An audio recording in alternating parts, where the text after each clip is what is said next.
The purpose of the Global CFO Council is to provide an educational and networking forum for senior financial executives in order to share best practices, discuss current financial issues, and to learn about current topics related to the performance of their jobs. Good morning, Paul. How are you doing today? Doing well, Robert. It's good to get to talk to you. Clearly, you're a Cardinals fan. So that's, I'm going to call that how the Cardinals do. That's the Cardinals, right? And how are they doing this year? You know what? I have kind of been disconnected a little bit. I saw the other day they're in first place. I have a 13-year-old that kind of keeps me updated on where the teams are at. So I had a bad hair day today, so I grabbed a hat and decided this was the one I was going to wear. So, but they're all Cardinals hats, so it doesn't matter. Well, Paul Moore is the CFO at Terrell River Service. I think you are in or about Jackson, Mississippi. Is that correct? We're to the west of Jackson. We're up on the Mississippi River, based out of Lake Providence, Louisiana. So I live in Mississippi, commute about 30 miles up the river every day. So we're in a very rural area, basically in the delta lands of the Mississippi River. Looks like the company is into river transportation services, bulk storage, material handling, Mississippi River and the Gulf Coast. And Paul, I think you got your undergraduate degree in accounting from, is it Belhaven University? That's correct. Small liberal arts college in Jackson, Mississippi. And I think you got a wife and 2 kids? I do. I have a wife and a 13-year-old son and 7-year-old daughter. And on the interwebs, it looked at some point like you maybe were a ball player of some sort. I don't know, in high school or college. No, high school was it. I would definitely say not much. I have a son that travels and plays, and at 13, he's better than I ever was. But that's something I enjoy. Well, cool. Well, glad to get to talk to you. Looking forward to this conversation. And let's kick into question number 1. Paul, what's your favorite business book and why? I would say my favorite business book of over the years, and this book, like I said, goes back probably 15 years ago or something or so, is a book by Michael Levine, Broken Windows, Broken Business. And so the idea is that if one window is left broken over the course of time, all the windows become broken. And so there's a sense of things that you take care of those small things. When you see something, you fix it. Or just left alone, it becomes messy, it becomes worse, and it deteriorates. So just taking care of the small things in business is very critical to the mission of the business. And so I read that book years and years ago on the advice of a man I worked for, Jim Clayton, who founded Clayton Homes, recommended to read the book. And so I read it, and it really made a fascinating mindset moving forward in business is just take care of those small things. Something left untended will generally impact everything around it. So that book really, it's probably been read by a lot of people and talked about. It's old, but it really made an impact upon me. One of my favorite business books. Well, that's good. It hasn't been brought up yet, and I haven't read it. So well done, Paul. Question number 2. What's the best advice that you've ever received? Some of the best advice, I think, we always hear the statement that we shouldn't micromanage, right? Everybody says you can't be a micromanager. And I had a gentleman years ago that kind of mentored a little bit. He made a statement to me, and he was one of America's, just a very successful man. And he told me, he said, people say don't micromanage, but he said, you have to micromanage those things that are core to your business.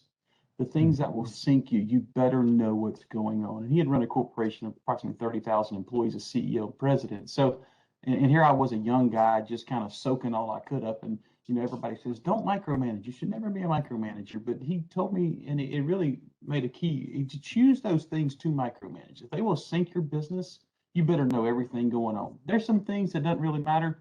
You got people that take care of, and you hire them and you just kind of keep up with what they're doing. But if it's a core business function, you better know what's going on. And so I've tried to apply that over the years. There's times you step back and there's times you got to be in. So, it's those things. I mean, for example, I guess if you're going to go to a new ERP, you better be all in the middle of it. You better be doing some checks and balances. If you've got somebody putting a new computer or printer out or something like that in the office. I mean, look, that's not a big deal. They've got it, it's going to work. But if it's something core, it's mission critical, you need to be in the details on it. So I've tried to apply that over the years, and probably been some things I should have micromanaged that I didn't, and vice versa. So, Paul, what about a habit that you've recently started, or a new tool that you've recently started using that you have found beneficial? during the pandemic, we've tried different things, and some things have worked, and some things we've punted on, and we don't ever want to see that again. I'm trying to get into some stuff right now and make decisions about communication pieces. Our office has mainly been in office. We probably did a rotating schedule. We never completely shut our office down. We were in every 30 days, separate teams, just to limit, because our people were working on the water every day. So, we didn't do a lot of new things. Upgraded IT, upgraded phone systems. Probably the newest tool that we recently did, and for a more rural company, probably something other companies already had in place, many members already have, is, we integrated to a new phone system. So, when you pick up and they call the person that answers the phones, the receptionist, she can transfer to our cell phones no matter where in the world we're at. So, we've done some things like that, which were probably more commonplace for more companies advanced than we were and been around for a little while. But working in a rural area with more rural mindset, sometimes it takes a second. So we've had challenges with people not having internet actually where they live, and those types of things. Yeah, that's a great point. Communication's so important. And I think you take for granted that even, I live on the East Coast, but we still have team members that they may have access, but they don't have internet at their house and had to come into the office, don't have the ability to don't have cell signal at their house and can't communicate with them. So you take for granted maybe some luxuries or some things you grow accustomed to, and communication is super key. So I think that's a great point. Paul, question number 4. Speaking of that current job, what's your favorite part at your current job? Well, the people I work with, and that seems so cliche to speak of, but we're for a privately held company, and their focus is employees and taking care of employees. And so, when the CEO walks in your office, and we've gone to self-insured plan the last few years, and says, I know you guys are taking care of me, but is a deckhand, which in our business is a starting position, is he getting the same level of treatment and care and response that I'm getting? Because naturally we're going to make sure things go smoothly for him, but how does that trickle down to all of our hundreds of family members that are insured? So when you work for a place like that takes the health and care, the welfare of the employees, and all these companies have it, right? I've always seen it as part of, you go to their website, their careers page. It's why I drive and work in a place that most people would put their nose up to.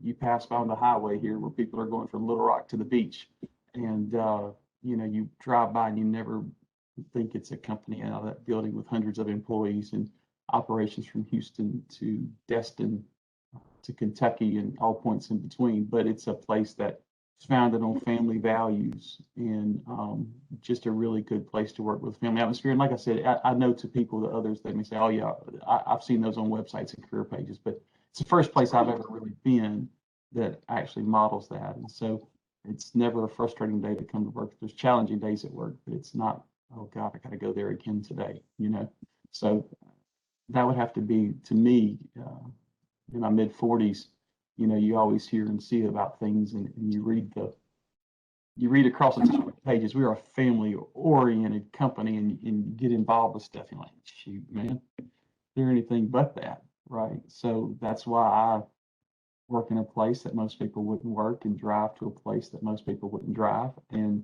I have friends and family that just cannot understand why I work where I work. And I'm like, man, till you work here, you just don't understand it, So it makes things great. That's awesome. And what a great thing that not just the marketing department thinks people are important, but the CEO does. That's not true. Like you said, it's in a lot of commercials and a lot of websites because somebody in the marketing department thinks it, but not everywhere does the CEO, president, owner, does that person also think it. So, Paul, you got a good job. Well done. Well done. Paul, question number 5. What's something personal that you wouldn't mind sharing about yourself with the rest of the CFO Council? Oh, wow. About when I started working here, actually, May the 15th was my 3-year anniversary. So I'm just past that. This will be personal. I grew up and I'm about 6'2", and I graduated high school at 155 pounds. And so, as you can see, it was a long time ago and a lot of way to go. But I've always had my hands in different things. And so when I got off work, I always had consulting or other things that I was working on. And never really went to the gym. And so I started here 3 years ago, and your first 6 months, you don't have time for anything. Not that you ever find more time. You just get a little more efficient with your time as you're learning the ropes of a new gig. And so in the back, we had a gym, and nobody used it. Workout gym with weights and ellipticals and rowing machines, and there's like 20 people max now that work here. Was less then, and so nobody used it. So for about 6 months, one of our guys that works out of the port was coming in, and we started working out. And I said, my goal, I was up to about 240 pounds at 6'2", and I said, my goal is to lift my weight. I want to bench my weight. Well, I had 2 things I had to do to make that happen. My strength had to go up, and my weight had to go. I kind of had to do that relationship. One had to go up, and one had to go down. So if you could get to 225, that would make it easier. Yes. So I dropped to 198 weight in about a year, and it wasn't. I mean, it was just everybody's like, I can't believe you weigh that much. But when you're taller, you know where it's at. I definitely didn't go around without a shirt on. So I think this week I'm up to about 215. I got so weak at under 200, I just didn't have any strength. So and it was just cutting back, no fancy diet, just cutting back and not eating as much. We have a cook that comes and cooks for us every day here since we're in the rural area. So you're sitting there around the lunch table. My first year, I just ballooned. It felt like I'd never had that problem. With slower metabolism, I was always played ball, basketball, or something not good, but just running down the court. And I was sitting there this week and I was doing my reps, and I thought, what, I'm repping today more than my weight.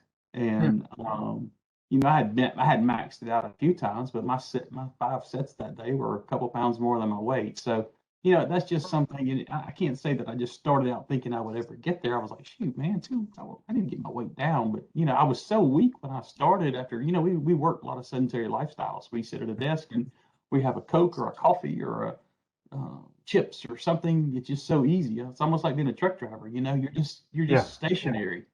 And so now during lunch, instead of going there and eating, I go to the gym and work out for an hour, and we've got a shower if I need it. And so just something kind of wasn't intentional, just kind of happened, and feels good. Well, there's 2 awesome things in there. First of all, we learned that Paul's company has a cook that comes in and cooks for everyone. Talk about best part of your current job. That's fantastic. And then number 2, working on your wellness journey is super important. I think that's fantastic. About 3 years ago myself, I was 225, but unfortunately, I'm not 6'2". I'm like 5'10" with 2 pairs of socks on. So that made me pretty full-figured, curvy young man. And I lost a pound a week for 65 weeks and lost 65 pounds.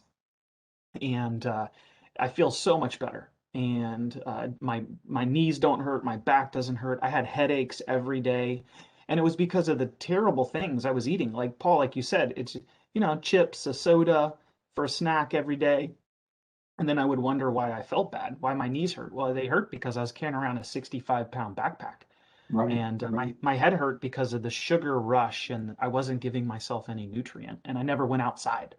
I get you. So, Paul, that's motivating me. After I'm going to go on a walk. I'm not lifting heavy. We're not gonna have a bench contest. You bench about twice what I bench, so well done. All right, question number Yeah, 6. but I would not go running with you either. So Yeah, and hey, yeah, to make me feel better, in 2 weeks I'm running 2 marathons in 1 day. I can drive one. I can't run one. Yeah, through the Grand Canyon. Oh, So I've heard about that. I've talked to people that have done that. yeah, I'm doing it again in 2 weeks. So Awesome. yeah. Question number 6. Last question. It happened so fast. Paul, what's something I should have asked you about, but I didn't?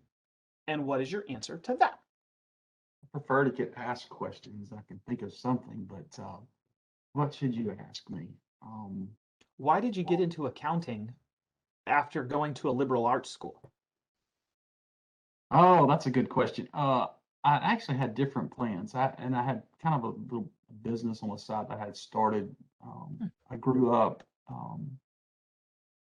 didn't really have a lot of family. I was only a person to go to college in my family, and I was there in Jackson, Mississippi, and had a little business going. And there weren't a lot of options. I'm an Ole Miss fan, University of Mississippi, but I had gotten this business going at a young age, and I thought, man, if I go up there, I have to work my way through school and have to wait tables, you know. So I'm just going to stay here. And then I looked at the local. There were a couple of local other college, Millsaps College and Mississippi College, so small nobody's ever heard of them that watches this. But it's kind of like which one will give me I can get an accounting degree, and which one will I owe the less money to when I come out, because once you pass the CPA exam, I mean, I've worked with people that have had, you know, really great uh, schools on the wall behind their desk, and but once you're an accountant, you're kind of an accountant. Hmm. So I went through there and just got into accounting, took the exam, started out in banking.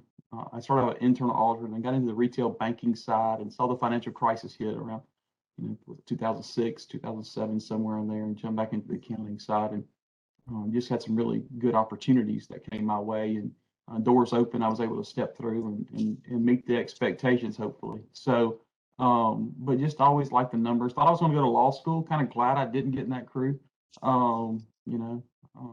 That's kind of what I thought I would do, is being a lawyer.